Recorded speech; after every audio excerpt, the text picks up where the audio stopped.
মৰমৰ ছাত্ৰ ছাত্ৰীসকল, ইতিপূৰ্বে মই তোমালোকক যোৱাকালি শিশুলীলা পাত্ৰীৰ 1 নম্বৰ প্ৰশ্ন উত্তৰবিলাক দিলোঁ আৰু বুজাই দিলোঁ। বুজি পাইছা নাই জনাবা। আৰু আজি মই তোমালোকক সেই একেটি পাঠৰে 2 নম্বৰ প্ৰশ্ন উত্তৰ বুজাব লৈছোঁ।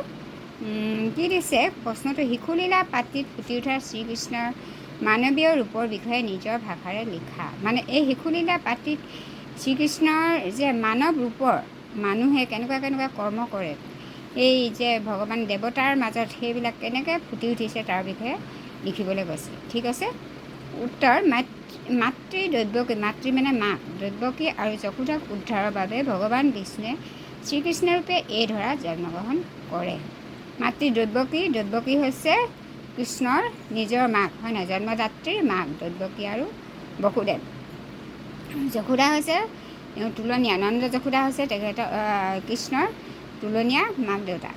উদ্ধাৰৰ বাবে তেখেতসকলক যশোদা আৰু দৈৱকী দুয়োগৰাকীকে উদ্ধাৰৰ বাবে ভগৱান বিষ্ণুৱে শ্ৰীকৃষ্ণৰূপে এই ধৰাত জন্মগ্ৰহণ কৰে। বিষ্ণুৱে কি হয়? কৃষ্ণৰ অৱতাৰ লয়, কৃষ্ণৰূপে। এই ধৰাত মিনছ পৃথিৱীত, এই ধৰাত মানে পৃথিৱীত জন্মগ্ৰহণ কৰে। যশোদাৰ অচলা ভক্তিত সন্তুষ্ট হৈ, ভক্তিত ভ কটাক্ত ক আৰু দন্ত্যত যোগ হৈ ভক্তিত সন্তুষ্ট হৈ জগতৰ সৃষ্টা শ্ৰীকৃষ্ণ মানৱ পুত্ৰৰূপে অৱতাৰ লয়। যশোদাৰ অচলা ভক্তিত যশোদাই এনে ভক্তিভাৱ কৰিছিলে যে এনেদৰে একান্ত মনে ভগৱানক ধ্যান কৰিছিলে, আৰাধনা কৰিছিলে। সেইটোত সন্তুষ্ট হৈ শ্ৰীকৃষ্ণ মানৱ পুত্ৰৰূপে, মানুহ ৰূপে অৱতাৰ লৈছিলে। আৰু চোৱা কেনেকৈ দৈৱকী ঘৰৰ পৰা গৈ যশোদাৰ ওচৰ পাইছিলে। ঠিক আছে। ভগৱান কৃষ্ণই মানৱ শিশুৰ দৰে খেলা ধূলা কৰা, দুগ্ধপান কৰা, দুষ্টালি কৰা আদি কামবোৰ কৰে যদিও তাৰ আঁৰত ভগৱান পৰম পুৰুষৰ ইংগিত দিছে। এটা সৰু ল'ৰাই যেনেদৰে কি কৰে, খেলা ধূলা কৰে, মাকৰ গাখীৰ খায় আৰু দুষ্টালি কৰে, হয় নাই? সেই কামবোৰ কৰে। ঠিক সেইদৰে কৃষ্ণইও সেই একেবিলাক কামেই কৰিছিলে যদিও তাৰ আঁৰত আমি কি দেখিবলৈ পাওঁ? এটা বেলেগ ইংগিত। সেইটো হৈছে দেৱতা, যিটো সৰু বাচ্ছাবিলাকে কৰিব নোৱাৰে। সেইবোৰ হৈছে তেওঁ খেলা ধূলা কৰোঁতে মাটি খাইছিলে, হয় নাই? সেই মাটি খাওঁতে যশোদাই যেতিয়া কেলে মাটি খালি বুলি কওঁতে কৃষ্ণই মুখ মেলোঁতে গোটেই পৃথিৱীখনে, বিশ্ব ব্ৰহ্মাণ্ডখন কৃষ্ণৰ গৰ্ভত পেটৰ ভিতৰত দেখিবলৈ পাইছিলে। কিন্তু এটা সৰু ল'ৰা ছোৱালী সেইটো পাব জানো? এটা যদি মানৱ শিশুৰ সেইটোতো নাথাকে, এইটো নিশ্চয় কিবা বেলেগ এটা গুণ আছে, এটা দেৱতা, সেইটো কথা। আৰু এটা চোৱা, দুগ্ধপান কৰা, এতিয়া চোৱা এইজনী যেতিয়া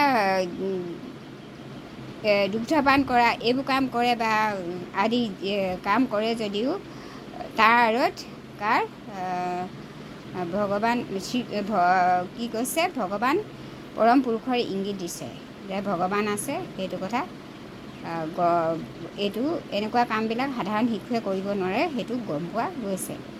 তেওঁ কৰা কৰ্মৰাজিৰ মাজেৰে ঈশ্বৰত্ব প্ৰকাশ পাইছে। তেওঁ যিবিলাক কৰ্ম মানে কাম, যিবিলাক কাম কৰিছে সেইবিলাকৰ মাজেৰে ঈশ্বৰৰ মহিমা প্ৰকাশ পাইছে বুলি আমাক জানিবলৈ দিছে।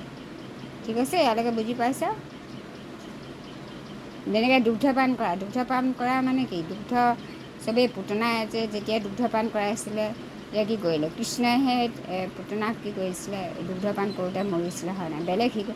বেলেগ বাচ্ছাবোৰতে খাই মৰিয়ে গৈছিলে, কিন্তু কি কৰিলে? কৃষ্ণৰ দুগ্ধপান কৰোঁতে পুতনা মৰিয়ে গৈছিলে। সেইটো এটা চোৱা।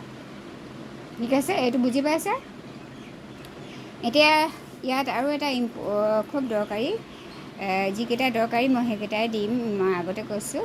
এতিয়া চা, মহাকূপে 9 নম্বৰ প্ৰশ্নত মহাকূপে কুঠা পখিলন্ত।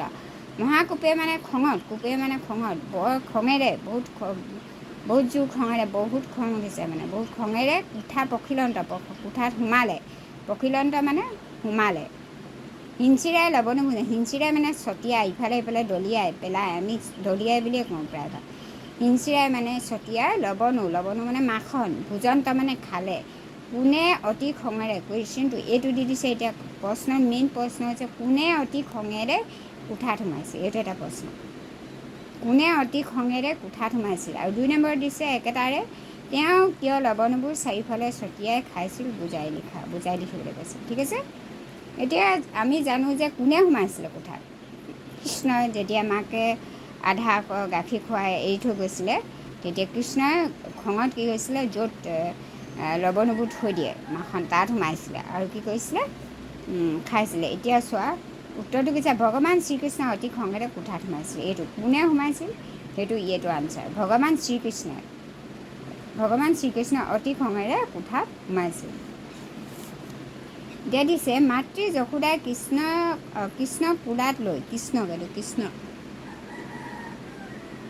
মাতৃ যশোদাই কাক লৈ, কৃষ্ণক কোলাত লৈ দুগ্ধপান কৰাই থকাৰ সময়ত উতলি উঠা গাখীৰ নমাবলৈ বুলি কৃষ্ণক কোলাৰ পৰা নমাই আঁতৰি যায়।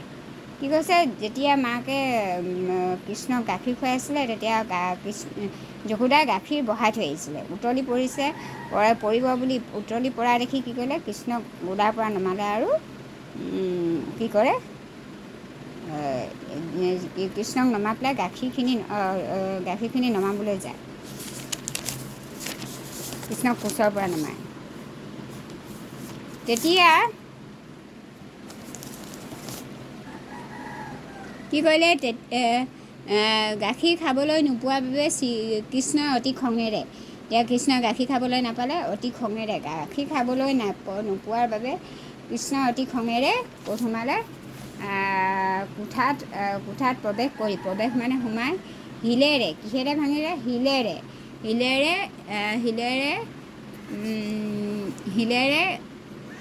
কি কৰে, দধি ভাণ্ডাৰ ভাঙে। দধি ভাণ্ডাৰ মুনীয়া নদান্ত তাতাকাৰ ভটেভা মূৰ্ধন্যা নদান্ত ভাণ্ডাৰ ভাঙে, নিজে গাখীৰ নিজে খালে। দধি ভাণ্ডাৰ ভাঙি ভটেভা মতিচিঙি ভাঙি গাখীৰ নিজে খালে আৰু বান্দৰকো খোৱালে। চোৱা এতিয়া কৃষ্ণই দুষ্টামি কৰি কি কৰিলে, দধি ভাণ্ডাৰ শিলেৰে ভাঙিলে, শিল দলিয়াই পেলাই দধি ভাণ্ডাৰবোৰ ওলমাই থৈছে ন, ভাঙিলে আৰু নিজে খালে আৰু বান্দৰকো খোৱালে। কোনে সোমাইছিলে, কৃষ্ণ অতি খঙেৰে কোঠাত সোমালে আৰু কি কৰিলে, তাৰপাছত শিল দলিয়াই পেলাই কি কৰিলে, দধি ভাণ্ডাৰবোৰ ভাঙিলে আৰু সেই ভাণ্ডাৰবোৰ নিজে খালে আৰু কিন্তু ছটিয়াই বান্দৰকো দিলে। ঠিক আছে, এইটো এটা খুব ইম্পৰ্টেণ্ট 10 নম্বৰ কুৱেশ্যন। এতিয়া কৃষ্ণক ধৰিবলৈ গৈ যশোদাৰ কেনে অৱস্থা হৈছিল, বুজাই লিখা। কৃষ্ণক যে ধৰিবলৈ গৈছিলে, কৃষ্ণই যে যেতিয়া দধি ভাণ্ডাৰ ভাঙিলে, খঙত মাকে কি কৈছিলে, কৃষ্ণক ধৰিবলৈ গৈছিলে, তেতিয়া কেনেকুৱা অৱস্থা হৈছিলে, কৃষ্ণক ধৰিব পাৰিছিলে নে নাই সেইটো চোৱা। কৃষ্ণক ধৰিবলৈ গৈ যশোদা সফল হোৱা নাছিল, বিফল হৈছিল মানে নোৱাৰিলে, কৃষ্ণক ধৰিবলৈ নোৱাৰিছিল। আগে দৌৰা পুত্ৰ কৃষ্ণটো আগে দৌৰিব হয় নাই, খেদি নিলে সৰু বাচ্চা এটাই আগত খুব দৌৰে। পুত্ৰ কৃষ্ণক ধৰিবলৈ গৈ যশোদাৰ বন্ধা খোপা খুলি পৰিছিল আৰু খোপাত গুজি থোৱা মালতী ফুলৰ থোপা সৰি পৰিছিল। আৰু কি কৈছে, খোপাত আগৰ দিনৰ মানুহে কি ফুল গুজি থয়, কি ফুল গুজি থৈছিলে, মালতী, আৰু খোপা খুলি গৈছিলে আৰু মালতী ফুলৰ থোপাও সৰি পৰিছিল। কঁকাল বিষাই গৈছিল, দৌৰি কঁকাল বিষাই গৈছিল আৰু ভাগৰুৱা হৈ গৈছিল, শেষত ভাগি পৰিছিলে। কিমান দৌৰিব, যশোদাই যিমান দৌৰে কৃষ্ণই তাতকৈ দুগুণ দৌৰে। ঠিক আছে, সেইখিনিয়ে ভালদৰে চাবা, খুব ইম্পৰ্টেণ্ট। তোমালোকৰ প্ৰশ্নত প্ৰায় এক্সামত এইটো অহা দেখা যায়, সেইকাৰণে ভালদৰে চাবা। ঠিক আছে, হ'ব, আজিলৈ আহিছোঁ, ভালদৰে পঢ়িবা। থেংক ইউ, ধন্যবাদ।